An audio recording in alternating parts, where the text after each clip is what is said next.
Assalamualaikum warahmatullahi wabarakatuh. Kembali lagi di Satu Lawan Satu. Lawan kita kali ini adalah guru saya sendiri, senior dalam berbagai isu ketatanegaraan dan anti korupsi, Profesor Denny Indrayana. Udah. Sebenarnya bukan sudah lama tidak ketemu ya, tapi sering ketemu. Ketemu terus. Ketemu terus. Kejahatan kami yang terbesar itu adalah makan di tempat-tempat yang kami pikir enak, kami datang bareng-bareng dan Tapi makan. saya nggak pernah nambah. Eh? Nggak pernah sedikit. Bohong. Saya ingat peristiwa waktu Bukit tinggi. ya Prof masih pengurus pasca sarjana di UGM. Belum profesor waktu itu, dokter baru ya. Tahun berapa itu? Masih udah dokter sih, sudah PhD. Terus omongannya di awal tuh pergi makan tuh, ingat ya Fer, saya tidak mau nambah. Saya sedang jaga makan. Oh siap Prof. Kami pergi ke pasar lereng Bukit Tinggi, ke Los Lambuang, Los Makanan. Enak sekali di sana. Terus beliau makan satu, terus nambah, saya diamin. Dua, saya diamin. Ketiga, loh, waktu itu manggilnya abang, belum profesor ya. Bang, kok nambah? Ah, sekali ini. Besok kita lihat lagi. Diet start tomorrow. Kayaknya satu-satunya ketidakkonsistenan di teman-teman dan guru-guru saya itu adalah soal makanan. Terutama kita lah. Terutama kita berdua, sakitnya bermasalah. Tadi malam kita juga makan. Sebelumnya kita makan juga. Udah pokoknya tiap hari lagi. Tiap hari. Prof, apa yang menyebabkan Prof akhir-akhir ini ya terasa sangat kritis dan orang menilai ya ada yang bilang politik, ada yang memang penegakan hukum. Ya biasalah yang Prof hadapi.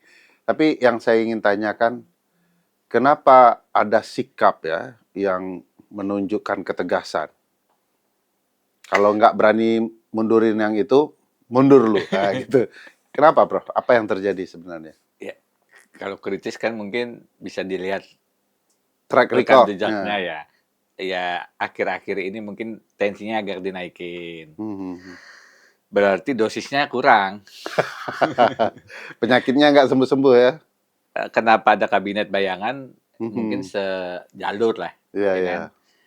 Karena kanal-kanal informasi ke presiden, kontrol ke presiden, pengawasan ke presiden, mandul semua.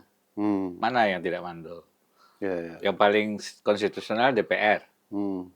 Kita lihat koalisinya, ini kalau yang kita sebut 3 sistem presidensial kan masih ingat toh? Iya.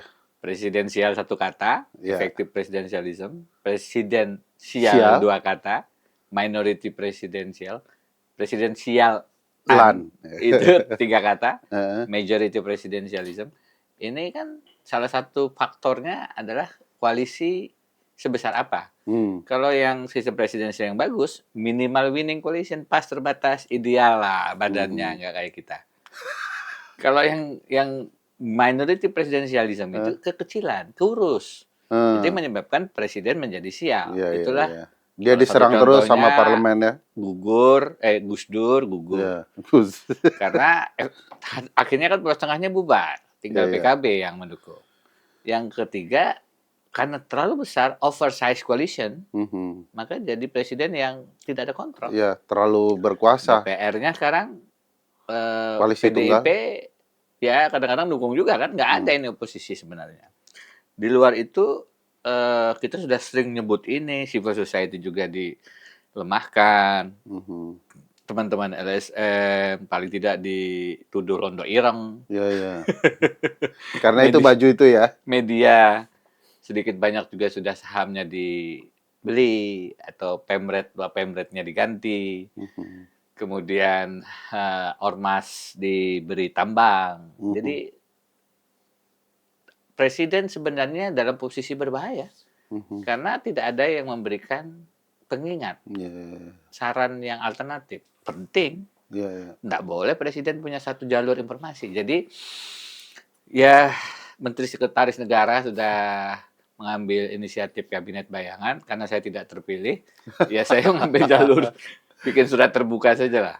Gak terlalu senior. Nanti tugasnya jadi penasehat lah ya. Tapi kenapa ada pilihan mundurkan Wapres? Pertama, apa penyakit betul Wapres ini? Kedua, kalau melanggar konstitusi kan sudah sejak dari awal. Dan dari awal kan diketahui banyak problematika konstitusional.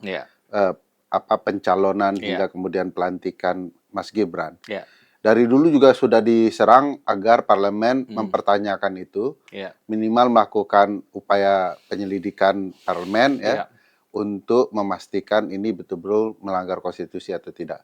Nah sekarang muncul lagi, apa nggak jerah-jerah? Dulu kan gagal itu. Iya, ya kita ini kan harusnya beliau itu jangankan jadi wakil presiden, calon wakil presiden pun belum tidak, cocok. Karena lewat putusan 90 Paman Usman untuk Gibran.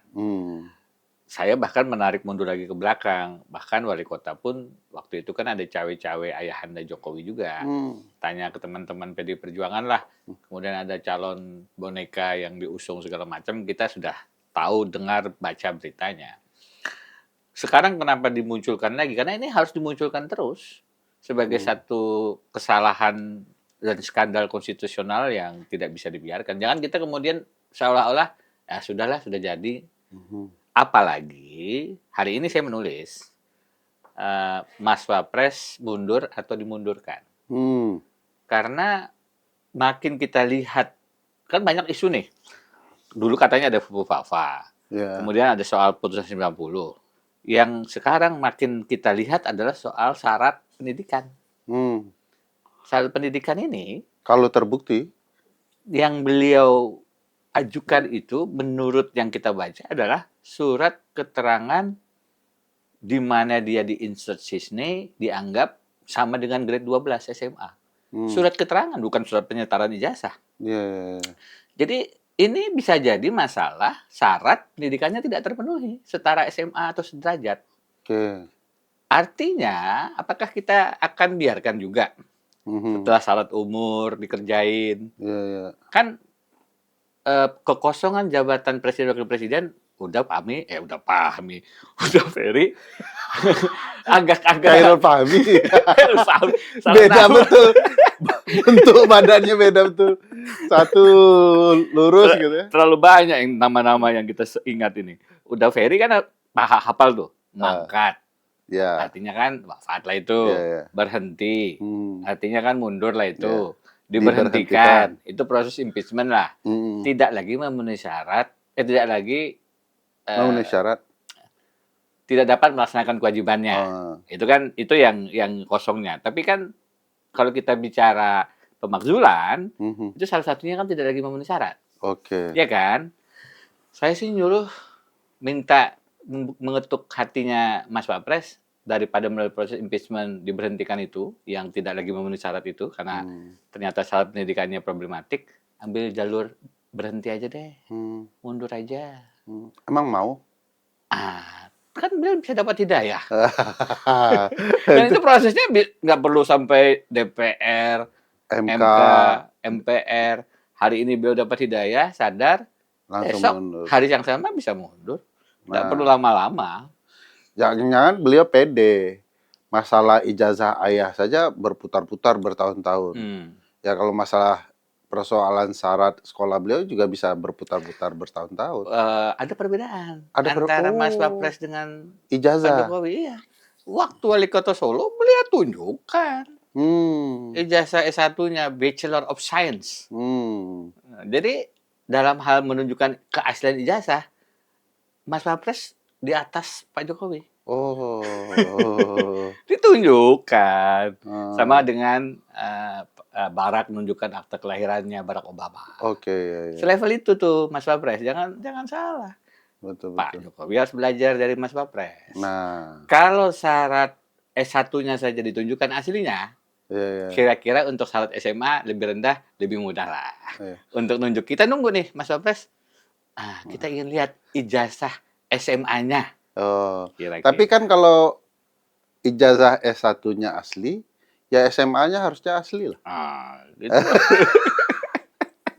Ada kawan Iya, iya. yang ternyata S2-nya Aha, itu palsu. palsu. S3-nya dibatalin Iya, iya, iya. sama Universitas Brawijaya. Kejadiannya di Malaysia itu ya. Itu salah satu contoh. Hmm. Jadi, kalaupun S1-nya lolos, Mhm. walaupun kredibilitasnya ini masih kita bisa diskusikan, Ya, perdebatkan, tidak otomatis berarti SMA-nya juga benar. oke. Kan begitu. Malah bisa jadi karena SMA-nya ternyata Ya, tidak lulus, bisa ya, membatalkan yang S1.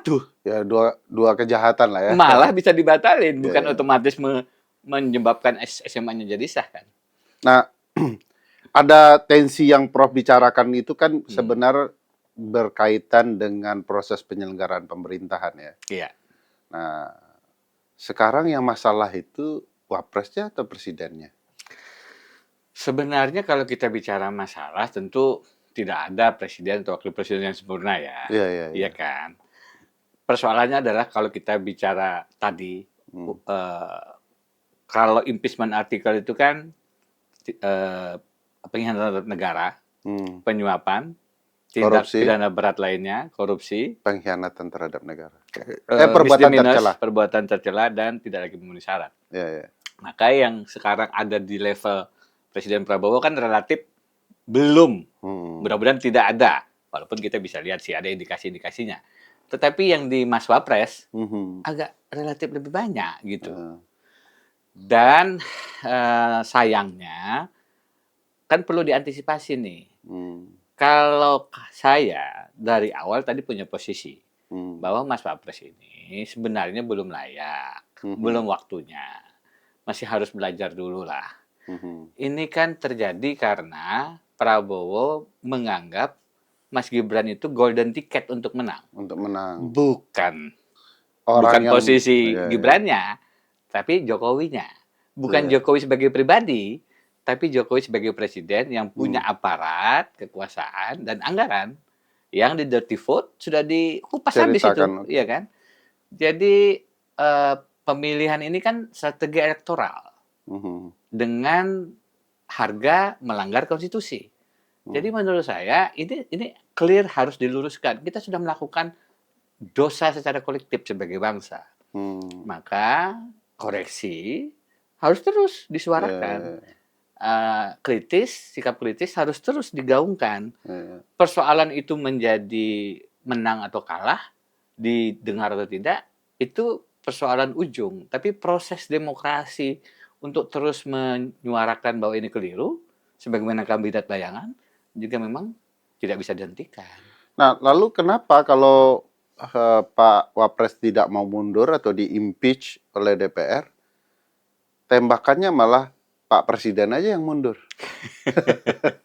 Sebenarnya itu Dosa Pak Presiden apa? sebenarnya itu gaya tulisan. Oke. Karena logikanya harusnya kita ini kan kalau dalam konstitusi itu ada kemungkinan presiden yang kosong, Hmm. wapres naik, Oke. wapres kosong, presiden memilih 2 calon, Oke. diusulkan MPR, MPR memilih, presiden wapres kosong, triumvirat, menteri Ya. dalam negeri, menteri luar negeri, menteri pertahanan menjabat, Hmm. kemudian MPR memilih 2 dari pasangan calon pemenang pilpres sebelumnya. Ya. Pasangan koalisi calon Prabowo Gibran sama koalisi Anies Mohaimin dipilih di MPR.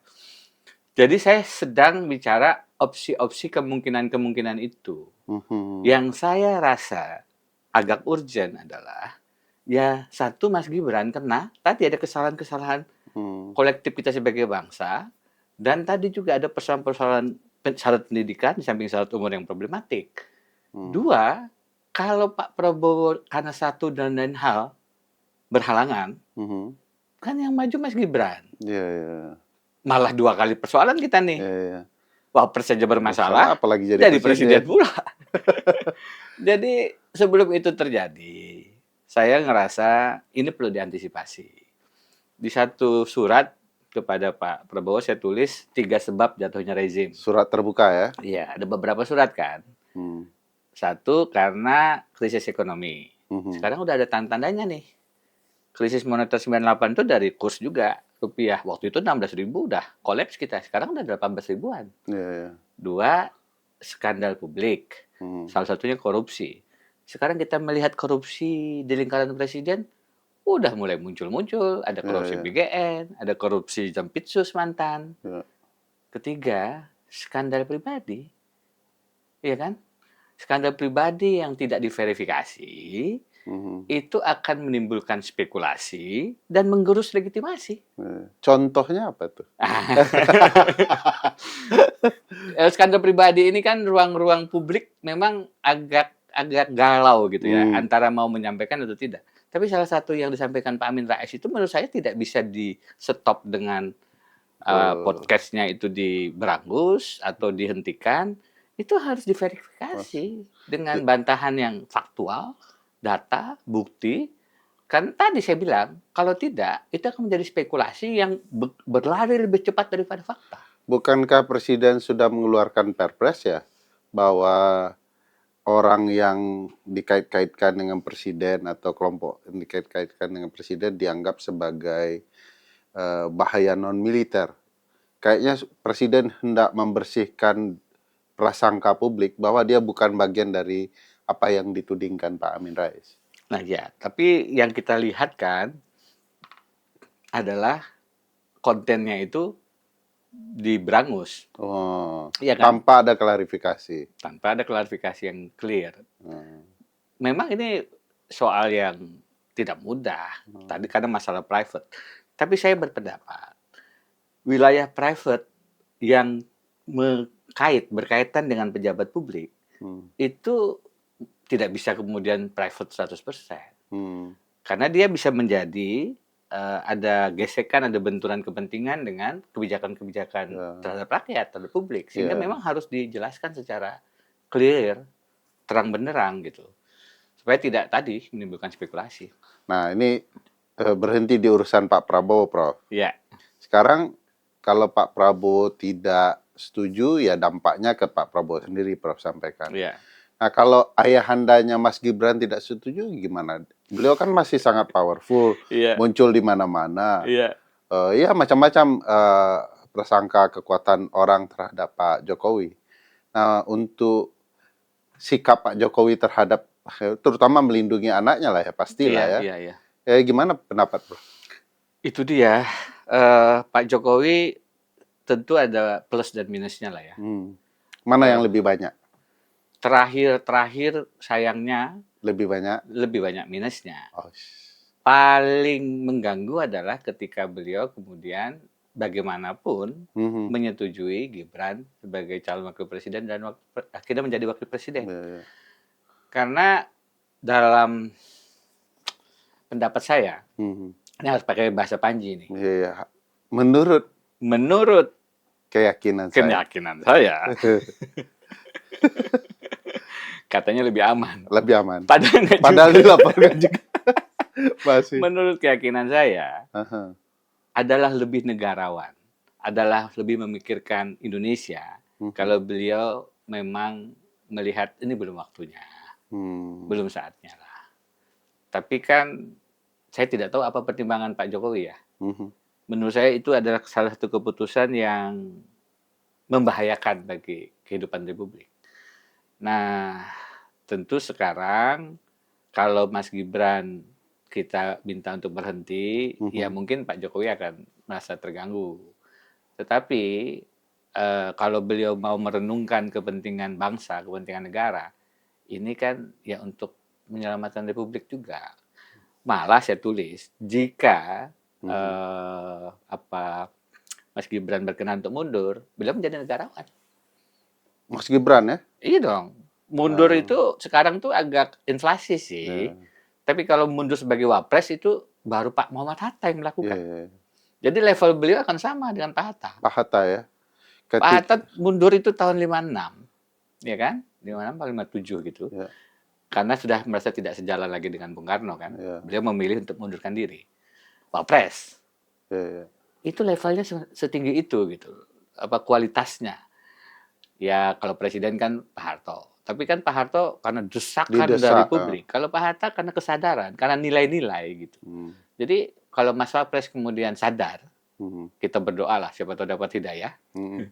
Maka beliau akan sama dalam sejarah dicatat sebagai wapres yang mundurkan diri sebagaimana Bung Hatta. Iya. Ya kan? Dan tidak sama dengan beberapa pejabat kita yang sekarang tiba-tiba mundur, tapi kita nggak tahu apakah karena sadar atau karena ada Karena kasus. perkara.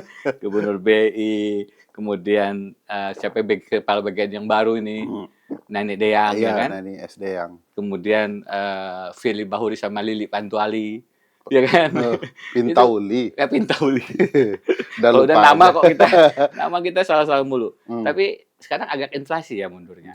Walaupun katanya karena ada ancaman perkara atau kriminalisasi, tapi kalau Mas Gibran mundur karena oh iya, kemarin saya ternyata keliru, saya belum memenuhi syarat pendidikan nih.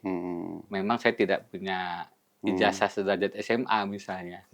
Ya, beliau kan yang paling tahu nih. Jadi kalau Mas Gibran mundur, maka dia akan dianggap lebih mengedepankan kepentingan negara dibandingkan kepentingan dirinya sendiri yang sudah jadi wapres. Ya. Syarat seorang negarawan kan itu ya. Betul. Kalau kemudian beliau tidak, kan ini bisa berproses melalui proses diberhentikan. Dan itu makan waktu. Panjang, keributan panjang di juga. DPR. Pak Prabowo juga mungkin berpikir, bagaimana kalau saya mundurkan Gibran, nanti Pak Jokowi marah pula. MK-nya, MPR-nya, itu berbulan-bulan. Tapi sudah mulai pelan-pelan Pak Prabowo tuh, Bro. Mulai dari kursi yang digeser ke barisan para Menko gitu. Kabarnya begitu. Katanya udah mulai ada, kok anggaran IKN kok nggak sebagaimana dijanjikan. Kok Mas Gibran dilevelkan ke Menko. Kabarnya udah mulai ada sinyal-sinyal koalisi yang retak. Dalam satu tulisan lagi saya tulis,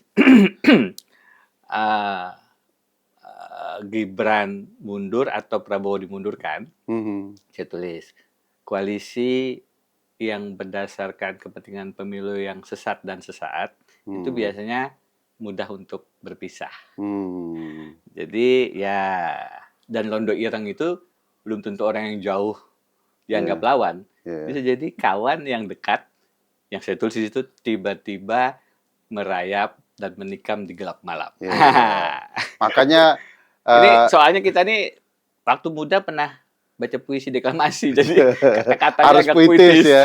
Iya, penggunaan diksinya kan Londo Ireng ya, Jawa sekali itu ya. Mungkin mengarah ke figur Jawanya. Karena kita nggak mungkin kan dituduh Londo Ireng sebenarnya. Berarti Pak Jokowi sedang satu Kalimantan, Prabowo sedang menggunakan bahasa yang raja jalannya ini ya. Nah, cuman gini, Prof. Ini kan berantakan. Clue Prof adalah sesuatu yang dimulai dengan sesuatu yang tidak baik itu akan berdampak kepada fragile coalition gitu ya. Betul. Dan menyebabkan penyelenggaraan negara rusak. Nah, kenapa koalisi-koalisi seperti ini muncul? Apa sih sebenarnya penyebabnya, Prof? Kepentingan ekonomi biasanya. Politik itu kan kita sama-sama paham postulatnya. Tidak ada lawan atau kawan yang abadi. Yang ada kepentingan yang abadi. Sekarang politik kita itu adalah kepentingan elektoral menang saja. Tidak peduli ideologinya apa. Nggak jelas sekarang kan. Jadi itu sebabnya kalau kalah gabung ke dalam koalisi. Gabung ke dalam pemerintahan. Pak Jokowi ngajak Prabowo. Kemarin menang lagi 2024 semua diajak, bahkan PDIP pun diajak. Semuanya diajak sebenarnya. Dirayu untuk masuk. Karena kemudian semua berpikir yang penting aman, yang penting bisa menang, di tengah jalan mengumpulkan dana, otak, otot, dan ongkos. O3. 3O-nya dirty vote kan. Jadi itu persoalannya. Kalau pemilu itu adalah proses cuci darah, ginjal, maka pemilu kita gagal ginjal. Harusnya dia darah kotor, dicuci di ginjal pemilu, tersaring, kemudian darah bersih yang mengalir di tubuh kita. Ada kompetisi yang sehat ya sebagai pemilu pekerja itu adalah ginjal. Demokrasi, daulat rakyat. Ini yang masuk darah bersih dan darah kotor, dicuci dalam ginjal yang gagal, demokrasinya dibajak oleh duitokrasi, dolar duit, yang keluar darah kotor. Dia mengalir ke otak, otot kita. Maka tidak heran kalau kemudian pada saat memilih wapres, pertimbangannya bukan faktor integritas, kapasitas, tapi elektoral menang.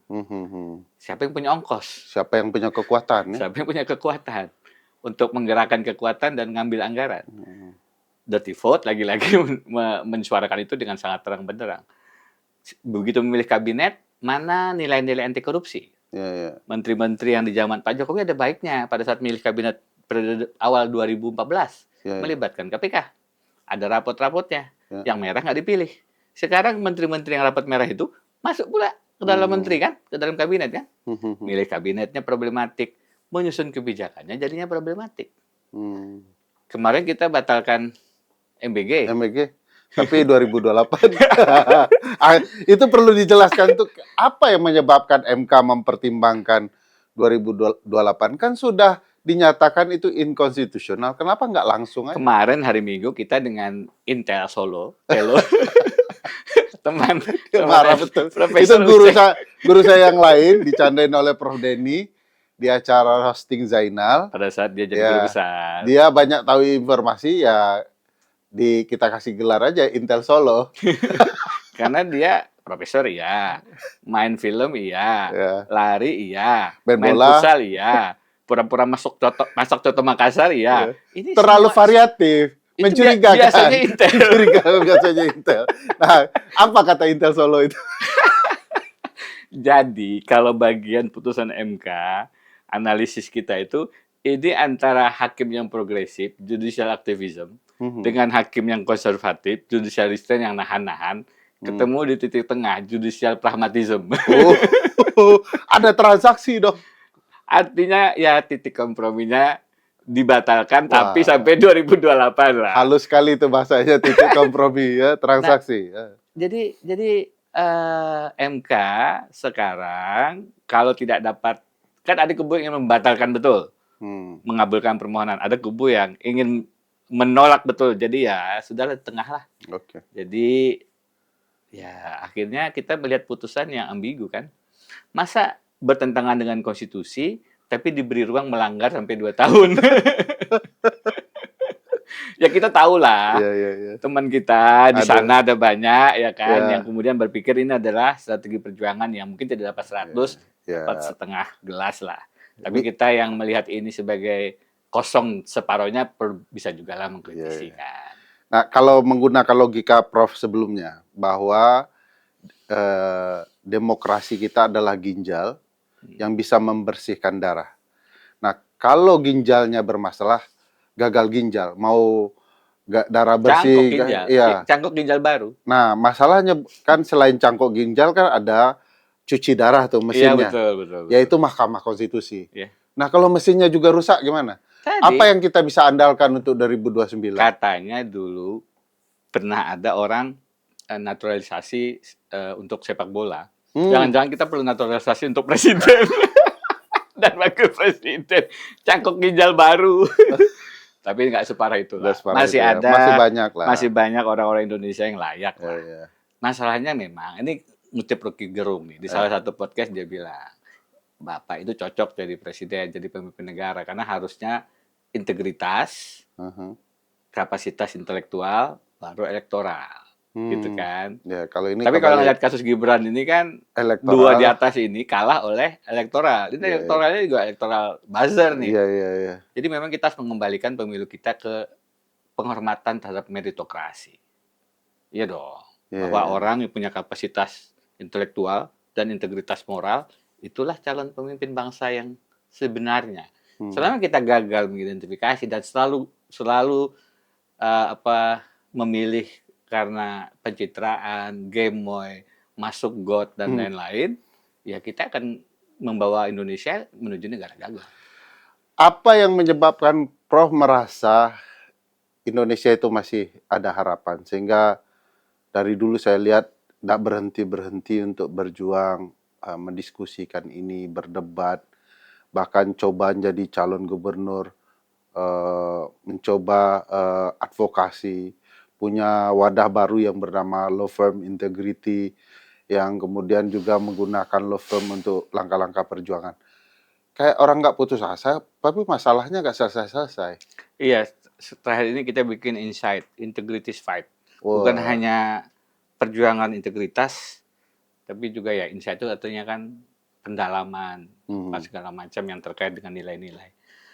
Ya, kalau agama itu memberi ruang untuk patah hati dan pesimis, maka mungkin itu jadi pilihan banyak orang, termasuk Oke. saya barangkali mempertimbangkan itu.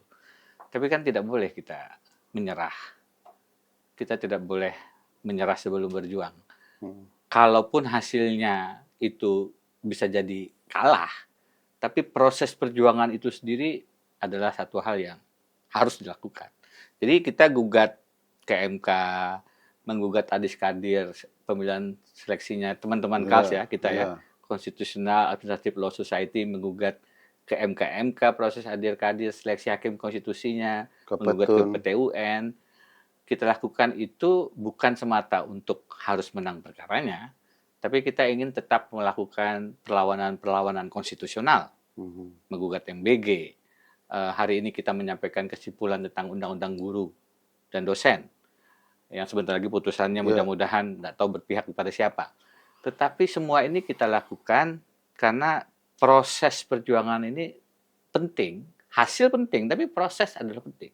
Saya maju Gubernur Kalimantan Selatan, berhadapan dengan kekuatan modal kapital yang besar sekali, karena incumbent gubernur saat itu adalah ponakan dari konglomerat Haji Isam di Kalimantan Selatan yang tambang batu baranya luar biasa.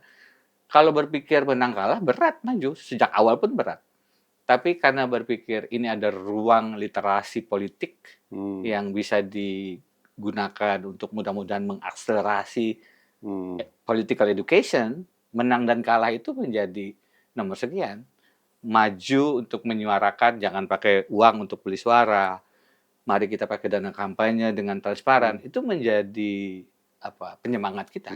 Jadi mungkin sering kalah atau beberapa kali menang. Dan itu menjadi penyemangat kita. Tetapi agama memang mengajarkan kita untuk tidak boleh menyerah. Iya, saya pernah bilang ke mahasiswa saya, kita boleh kalah dalam pertempurannya, tapi tidak boleh kalah dalam perjuangannya. Betul. Dan itu sebabnya saya dan Prof. Denny tidak boleh menyerah untuk diet kita yang selalu gagal. Terima kasih Prof. Sampai jumpa lagi. Assalamualaikum warahmatullahi wabarakatuh. Waalaikumsalam warahmatullahi wabarakatuh.